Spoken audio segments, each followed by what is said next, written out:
Scheduling. Scheduling, threading, and concurrent tasks. That's what we're talking about today. This is one of the most critical topics for a NiFi user to understand. But a lot of people don't fully grasp all of the concepts, even people who have been using NiFi for years. Now get this wrong and your performance will suffer. Get it very wrong and even the stability of your cluster can suffer. But if you nail this, it can make the difference between processing 1,000 events per second and processing 100,000, even 1,000,000 events per second on each node in your cluster. I'm Mark Payne, and this is part 4 of my series on Apache NiFi anti-patterns.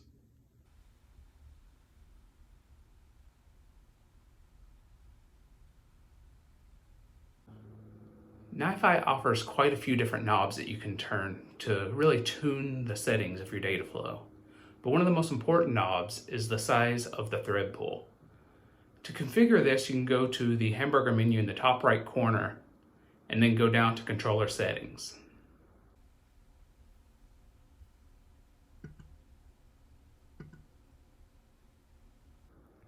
Now, the settings in this screen affect all of the users on the system and all of the different flows running in the system.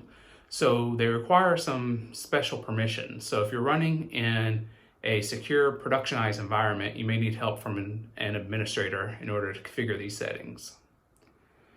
So on this screen, you're really given two different thread pools that you can configure: the event-driven thread pool and the timer-driven thread pool.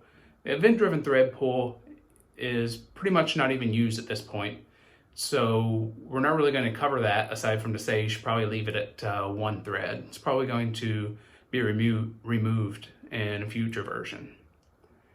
But the timer-driven thread pool, now that is really, really important. This is basically telling NiFi how many different processors do you want NiFi to run at any given time. So if you set this value way too low, you end up in a situation where you're really underutilizing your resources because you're not scheduling enough things to happen concurrently. But on the other hand, if you set this value far too high, you end up in a situation where you're trying to do too many different things at once, and you really kind of overwhelm the system, even to the point that it may not be able to handle all of the different background tasks that it needs to complete, and that can even lead to system instability. So that begs the obvious question then, what value should we set it to? And so in general, we typically would recommend that you set that thread pool to somewhere between the range of 2 times the number of CPU cores that you have on the system and 4 times the number of cores that you have. So on a large system though, that can be quite a large range. So if you've got 64 cores, we're talking about anywhere from 128 to 256 threads. So there's a pretty large range in there where we might want to kind of narrow down what's best for the system. And so we'll walk through that some over the next few minutes. But it's important to note also that this is a per node setting, meaning that if you have a 10 node cluster, each with 64 cores, you want to set that to somewhere between 128 and 256, not 10 times that number. So to really understand what makes the most sense for your particular system, I typically would say you want to start with 2 times the number of cores that you have on your system, and then increase the size of the thread pool gradually as necessary. And so let's talk about when we need to actually increase it.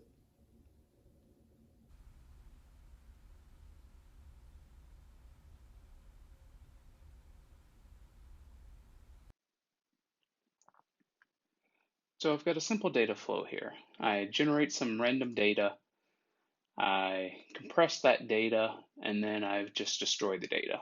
So it's a really simple, straightforward flow. And if I start this flow, we're going to see pretty much right away that compressed content is our bottleneck. Now we see this because this connection's turned red. We can see that a lot of data is queued up, And we can see that the output of the compressed content processor doesn't have any backlog going on. So there's nothing in the flow that's causing back pressure to prevent the processor from running, but it's clearly not able to keep up with the data rate. And so what we'll sometimes see is that a user will look at this and they'll say, okay, well, I need to give it more threads then. That'll give me better throughput. So they'll go in and start adjusting the size of their thread pool. But the reality is that that's really not going to help us very much here. Because if we look in this corner here, we can see the number of active threads in our data flow is only 2. And so if we come over here to our controller settings, we can see that our thread pool actually has 10 threads in it. So we can use up to 10 threads, but we're only using 1 or 2 threads at any given time. So increasing the size of that thread pool is really not going to buy us much. So instead of adjusting the size of the thread pool, let's see what we can do with the configuration of the compressed content processor. So if we come in here to configure and we go to the scheduling tab, we have this setting right here for the number of concurrent tasks. So this is basically what is the maximum number of threads in that thread pool that this processor is allowed to use. And the default for that is set to 1, and that's what is configured to here. So let's go ahead and set that to 2 and see if that makes a difference for us. So if we start this, we'll give it a little bit and see if that backlog starts to work off or not. So we can see here that we've now got 2 threads that are running, but we've still got quite a backlog. And it's staying pretty steady here. And we're back up to 10,000. So at this point, we could go ahead and give it 3 threads. So we can say use 3 of the threads in that thread pool, and we can continue to increase the number of threads until we're able to make sure that this processor is able to keep up with the data flow. But if you notice, we see that this processor is also handling a lot of really small flow files. So if we come in here and configure the processor again, we have this setting over here called run duration. Now the default setting is 0 milliseconds, and that gives us the lowest latency. But in this case, we know that we're going to process a lot of different flow files instead of a small volume of flow files. So we can increase this to 25 milliseconds. And so for those of you who are familiar with the concept, basically what we're configuring here is micro batching. Do we want to ensure that every flow file is processed and transferred out of this processor as soon as possible? Or do we want to batch together some of that processing for some period of time before we transfer it on? And so in this case, I'm saying, okay, well, let's go ahead and change the batch duration essentially to 25 milliseconds. And let's see if that helps. So we'll click apply and start the processor. And just like that, we can see that the entire backlog's now been processed. And this processor has no problem keeping up with the throughput at this point. Now, if it were still a bottleneck, we would go ahead and give it 3 threads and see if that helped, or maybe 4 threads, and we can slowly step that number up. But in this case, using 25 millisecond run duration was all we really needed. So that's going to be a common pattern that we see whenever you start configuring processors that are running over a very large number of small flow files. We really want to use a run duration that's going to be larger than 0 milliseconds whenever it's available. Not all processors support it for different reasons based on the underlying implementation. But it's also worth noting that now that we have no backlog, we're actually not only increasing the throughput, but we're also decreasing the latency significantly.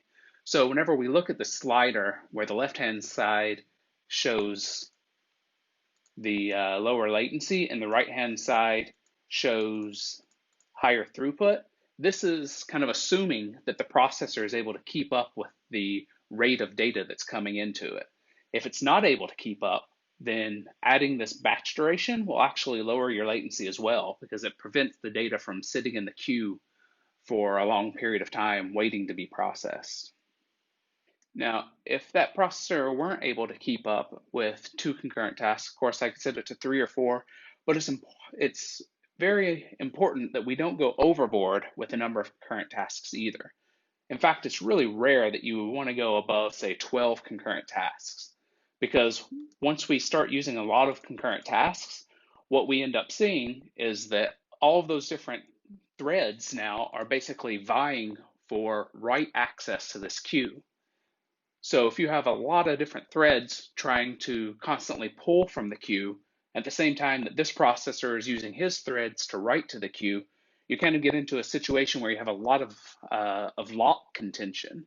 Just like if you were to have a door, you suddenly tried to squeeze 200 people through that door, nobody's going to actually be able to get through. And the same thing is going to happen if we come in here and schedule this processor and say, okay, I want to use concurrent tasks of 200 concurrent tasks for this processor. But this is what I see happen all the time. I'll look at a user's flow and they'll end up with one processor having 100 concurrent tasks, the next processor having 200 concurrent tasks, the next processor having 200 concurrent tasks. And we get to this point where the processors really are performing really, really poorly because they're just vying over just a few nanoseconds of the CPU time to actually run their tasks. So we really want to make sure that in order to get the best performance, we're really kind of starting with a small value of typically 1 concurrent task, and then we can increase that to 2 or 3 as we need. And we'll go ahead and set that back down to 2 concurrent tasks. And again, we'll see that it has absolutely no problem keeping up with 2 concurrent tasks.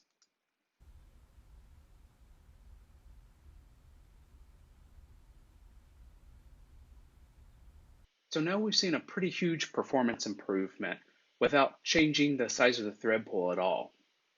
But what if we were using all of the threads in our thread pool? What if we kept seeing that we had 10 active threads here?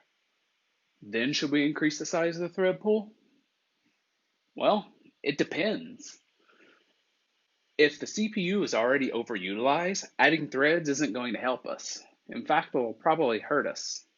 So we really kind of need to check out the utilization or the CPU load. Now, there are different tools that we can use to do this. In Linux, you could look at the top command. In Windows, there's a task manager. In OS X, there's an activity monitor. But the NiFi UI actually provides this information to us as well. So if we come over to the hamburger menu, in a clustered environment, you could go to the cluster dialog, and that'll give you information about each node in the cluster. In this case, I'm not using a cluster, so I'll go to the summary table and come down here to system diagnostics. Then I can come over here to the system tab. Now we can see here that we have 12 cores available to us. And on this side, we see that the core load average is 6.13. That's the 1 minute load average. So basically what this is telling us is that over the last minute, on average, we asked the CPU to do 6 things at a time, and we could have asked it to do up to 12 things. So we can, in fact, increase the size of our thread pool because we do actually have more CPU cycles available to us. But we want to be careful here. We only want to increase the size by a small amount, let's say 20 or 30%. We don't want to say, well, we've got a core load average of 6 and we can go up to 12, so let's double it. We want to make sure that we're increasing the size of the thread pool slowly, because if we give it more threads, it may be that the processors that will use those are actually much more CPU intensive than the ones that happen to be used over the last minute predominantly. So we want to make sure that we're not immediately jumping to a huge increase in the size of that thread pool, but we do it in a little bit more of a controlled manner. And it's also important to note that we typically don't want to actually have our 1 minute load average reaching the same value as the number of available cores.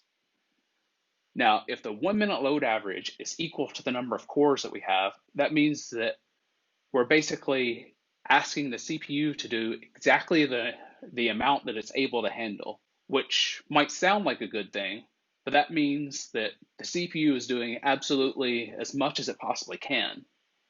So if we have a cluster of, say, 10 nodes, and we lose one node in that cluster, that means the other 9 are now going to have more data that they have to process, which means they're probably going to be using more CPU cycles.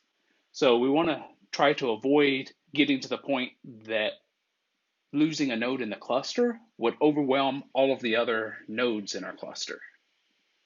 So to do that, we want to keep the load average to some value less than the number of available cores. Typically, I would say you want the 1 minute load average to be somewhere around 70% of the number of available cores. Now, you might say that for your situation, 50% of the available cores is the most that you're willing to use. Or you might say that you're willing to go 80 or 90% of the number of cores that you have available. Really just kind of depending on your tolerance for risk in that situation.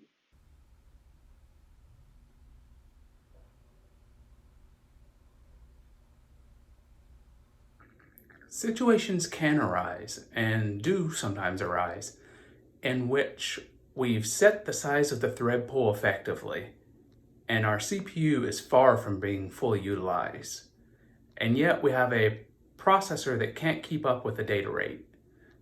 So we increase the number of concurrent tasks, we increase the run duration, and yet nothing really changes. It uses the same number of or the same amount of CPU, and the throughput really stays the same, even though we've gone from 6 to maybe 8 or 10 concurrent tasks.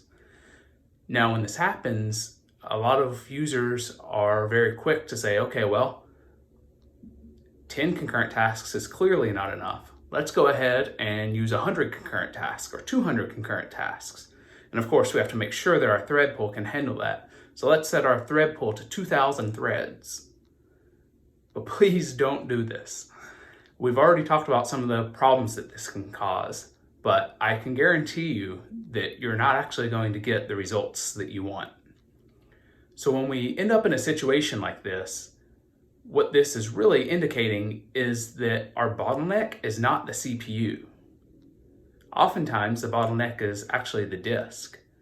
So if we have the content and the provenance and the flow file repository all writing to a single spinning disk, you can really reach a point where that disk is the bottleneck pretty quickly.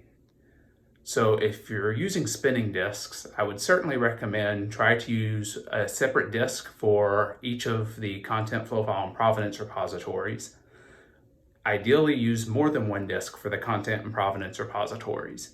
Or even better yet, use an SSD or even an NVMe drive if you have really high volumes of data.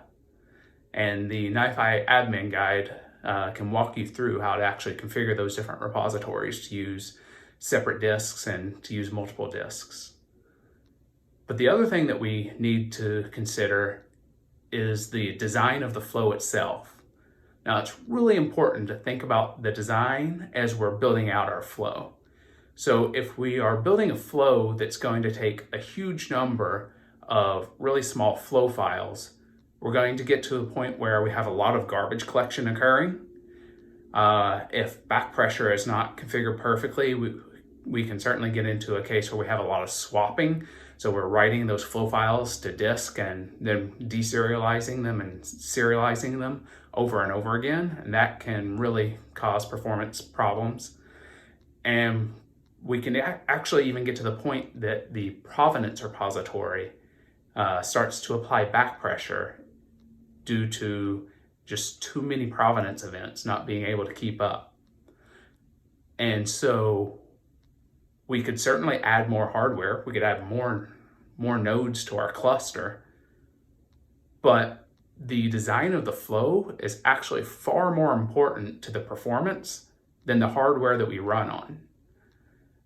We saw in part 1 of the series where going from a flow that's really using a large number of flow files and taking that into a flow that uses record-oriented processors can often yield results that are at least an order of magnitude better performance or better throughput. And that's not at all uncommon. We'll very often see at least an order of magnitude better performance when we design our flow in a way that uses larger flow files with many records than whenever we use a lot of really small flow files. And this is really key because for most people, it's really hard to increase the amount of hardware that they have by an order of magnitude. Users who have a 5-node NiFi cluster typically don't have the resources to scale out to 50 nodes. So if we are just careful whenever we're designing our flows, we can really kind of avoid a lot of the pitfalls that we run into with garbage collection and back pressure from the provenance repository and swapping, and really just a lot of the lock contention and a lot of problems that we inherently will see with really large numbers of small flow files.